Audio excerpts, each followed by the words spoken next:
Okay, I'm going to ask you questions. Okay. 95 days ago, that's how long it's been since the tornado. Okay, that long ago. Can you just break down kind of the short version of the process that went into being able to open today? Okay. So originally the questions started coming of, are you opening or are you leaving? And of course the answer was, yes, I'm reopening.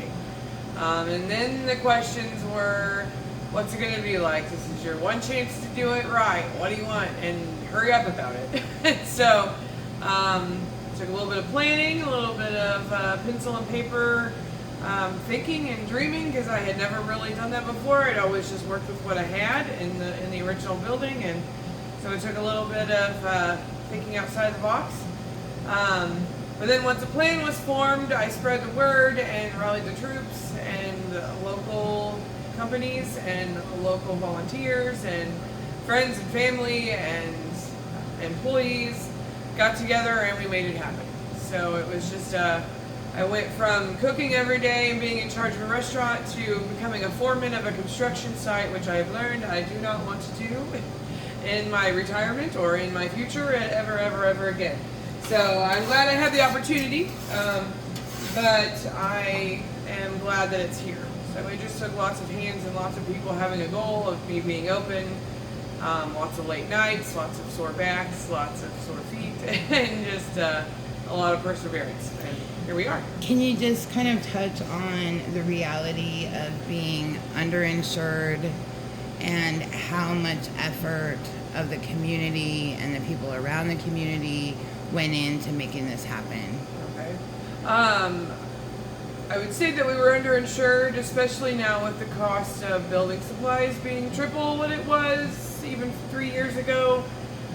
So to rebuild the building cost 3 times what I had for insurance. So that meant there was little to no extra budget for labor costs. So the local volunteers helped tremendously on the expenses because we went through and spent the insurance money right off the bat and moved into loan and savings and different things to make this happen. So the Weaverland community and the Mennonite community and all the local guys, my customers, my family, my friends, they all pitched in the labor that made this possible. Otherwise, labor is twice or more what supplies were, so I would not have been able to afford all of that. So my advice to everyone is to reassess your insurance plans.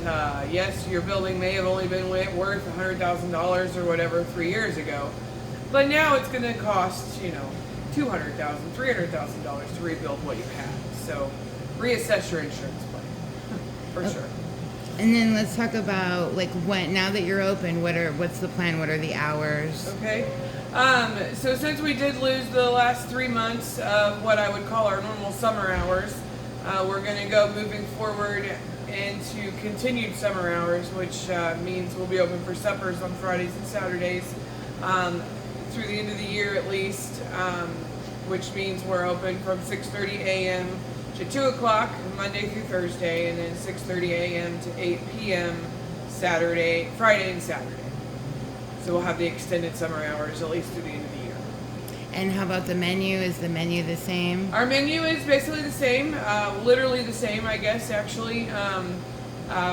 We want to make sure that we get back to knowing what we did before, getting back to perfecting the basics before we do any kind of extra expanding. I did have some time to think and dream and wonder and experiment a little over the last 3 months on different food.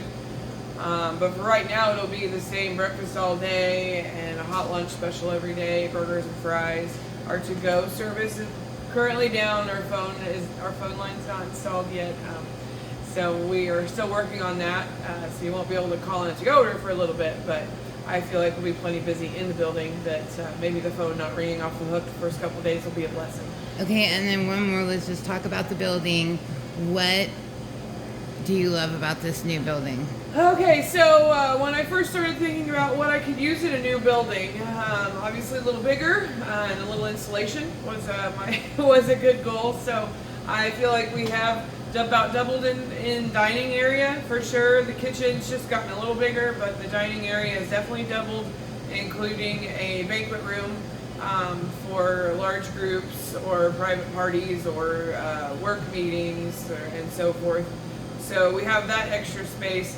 And then looking back at the old building, there was a few things that I always kind of complained about.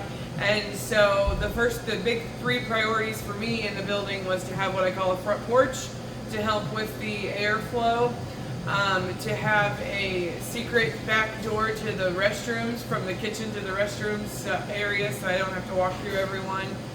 Anybody in the kitchen doesn't have to walk through everyone to get to the restroom.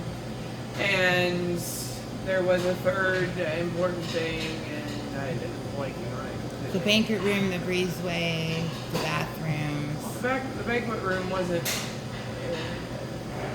I don't know. I can't remember. All right, well, I will get out of your hair because you're going to be swamped. Yeah, probably. I'll remember the other one later. But it's bathroom door, the front porch, and I don't know. So. Okay. All I'm thinking is bacon and eggs right now. So. Very good. Thank you, Shannon. Yes, you're very welcome, Echo. Thank you.